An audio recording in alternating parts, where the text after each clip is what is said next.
ओडिशा में गुंडों ने पीट पीट कर सौम्य रंजन की हत्या कर दी। सौम्य रंजन रेलवे पुलिस में कांस्टेबल थे। अपने दोस्त के साथ बाइक पे जा रहे थे, तभी इन गुंडों ने सौम्य रंजन पर हमला किया और उसके बाद सौम्य रंजन को इतनी बेरहमी से पीटा कि सौम्य रंजन की जान चली गई। मैंने एक से एक हेट स्पीचेस देखी। मतलब हेट के तो अगर सबसे बड़े अवतार हैं हमारे बीच में हमारे प्रधानमंत्री जी, बाकी सब तो उनके चेले। लेकिन 5 तारीख को काउंटिंग के वक्त पूरे दिन मैं सुन रहा था, एक व्यक्ति जिसकी जिंदगी का बड़ा हिस्सा कांग्रेस में बीता, उससे छोटा हिस्सा तृणमूल में बीता और उससे भी बहुत छोटा हिस्सा भारतीय जनता पार्टी में है, उसने तो हद ही कर दी।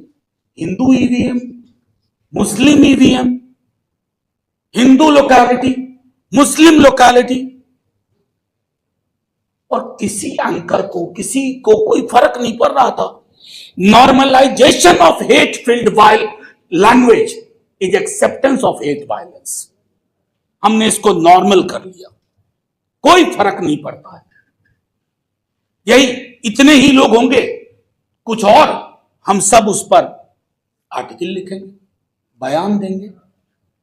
सच तो यह है कि घृणा हमारे समाज का हिस्सा बन गई है। आदाब, नमस्कार, मैं अजहर शमीम और आप देख रहे हैं देश दुनिया। दोस्तों, 2014 में जब पहली बार भारतीय जनता पार्टी की सरकार आई तो वो किस नारे के साथ आई थी? यही ना कि सबका साथ, सबका विश्वास, सबका विकास, गुजरात मॉडल, फला ढेका।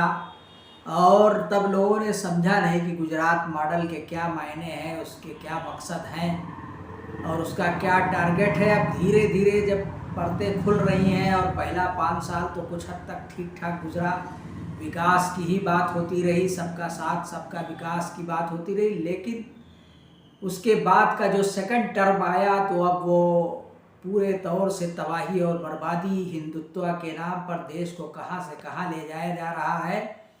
और अब आज भारत की क्या तस्वीर दुनिया के सामने जा रही है।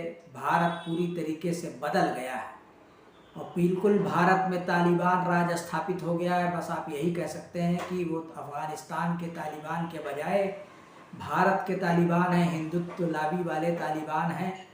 और अभी जो उड़ीसा से एक वीडियो आई है, वो बड़ी ही दहशत फैलाने वाली वीडियो है कि जिसमें एक रेलवे पुलिस का कांस्टेबल है सौम्य रंजन, उसकी पीट पीट कर शायद हत्या कर दी गई और उसको बांस में बांध कर लटका कर ले जाया जा रहा है और उसके बाद भी उसको सब पैर से लात से मार रहे हैं और चारों तरफ पुलिस भी वहाँ की मौजूद है, लेकिन वो तमाशा देख रही है।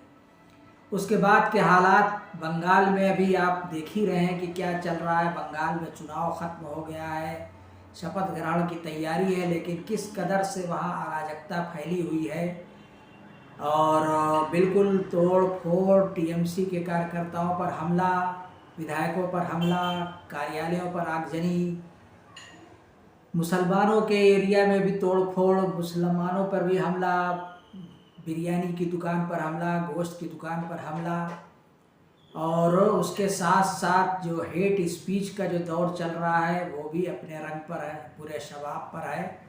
अब चाहे उसमें आप हेमंत बिस्वा शर्मा को सुन लीजिए, चाहे अभी आजकल बंगाल में संभावित मुख्यमंत्री हैं शुभेंदु अधिकारी, वो लगातार मुसलमानों के ख़िलाफ़ बयान दे रहे हैं, जहरीला बयान दे रहे हैं, ललकार रहे हैं। कभी कहते हैं कि मुसलमान ने हमको वोट नहीं दिया, अब उसका काम नहीं करेंगे। फिर कभी बीबीसी को जब इंटरव्यू देते हैं तो कहते हैं कि नहीं, मुसलमानों का वोट डिवाइड हुआ है, कुछ वोट भाजपा में भी गया है। और एक महाराष्ट्र का नेता है नितेश राणे, वो भी जब बोलता है तो जहरी मुँह, जब भी मुँह खोलता है तो जहर उगलता है और हमेशा एंटी मुस्लिम बातें करता है, मुसलमानों के ख़िलाफ़ ही जहर उगलता रहता है।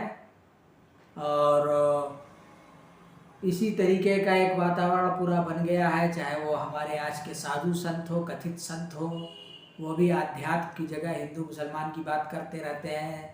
हेट स्पीचेस का दौर है, धर्म संसद के नाम पर हेट स्पीच चल रही है।